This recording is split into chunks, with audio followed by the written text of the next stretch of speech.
Defining Moments, Ultimate Warrior, Ultimate Maniacs, Ultimate Warrior. I should be a little more precise. This is a figure that has been controversial among wrestling fans, and for me, you know I never really liked the contemporary Defining Moments figure, so let's pause this right on the back so you can read the description, hopefully, and realize that nowhere on this does it give like a defining moment.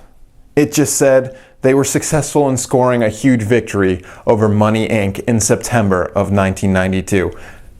Doesn't say where it was, when it was, the exact date. It just gives vague details. That, to me, doesn't sound like a defining moment. And if this was really a defining moment, would we not also get the Macho Man as a defining moments too? Instead, we're getting him in the regular Elite series. So why was Warrior the defining moment, but Macho Man not? Why is this Warrior $5 more, but the Macho Man not? I don't know. And I think that's the huge problem with this figure, because I think a lot of people would want to pick this up. But at this price point, it really doesn't make much sense, because it's not a defining moment. Well, you know, for me, this is not from my time, so I can't say with conviction that this is not a defining moment, but it doesn't feel like it to me. If you were from this time, if this is the time you were watching wrestling, and this is a defining moment, definitely let me know in the comments. I'm not acting like I'm a historian or anything. It doesn't feel like it. The packaging is nice, though. They do a nice job with it, but personally, the background is just bricks breaking. You could put a Hulk figure in there, you could put a Kool-Aid Man figure in there, and it would still apply, so it doesn't really fit this character as much. Get what I'm saying? You know what I'm saying.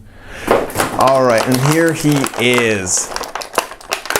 Luckily, I was able to pay $20 for this figure, which is pretty much the price of an Elite in America.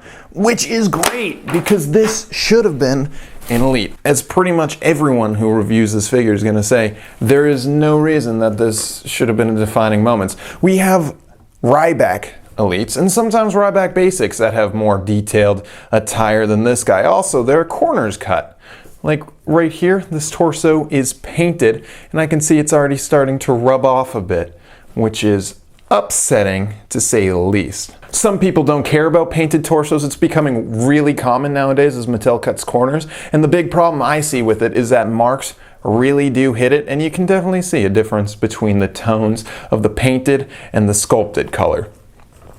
Now, this is an Ultimate Warrior. It's kind of cool. It's a cool attire, I'll be honest. He looks bright, fun. If you're picking up the Macho Man Elite, it's definitely worth it.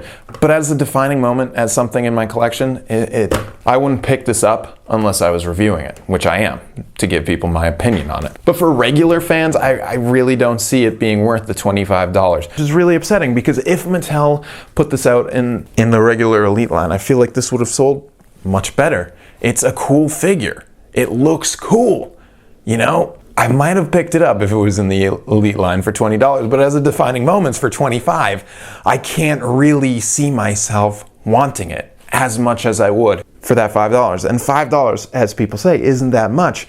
But when you think about it, why pay $5 more when you can pay $5 less? It makes sense from a business standpoint, because Mattel wants to make the most money out of us, but it's not cool. But whatever, let's talk about this figure. This is cool. We got really cool design on him.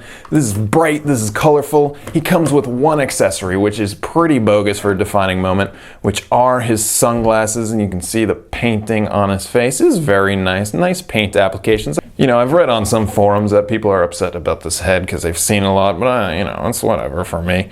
It's a cool figure. It's bright, and especially when you pick up the Macho Man, it'll look great. But this really shouldn't have been a defining moments. I can't wrap my head around that. It was a bad business decision. One in a long line that Mattel have been making.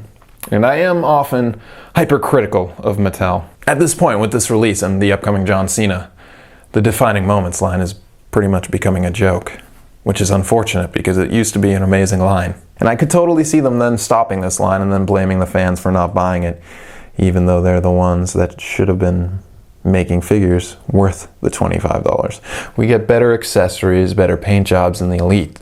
So why was this a defining moment?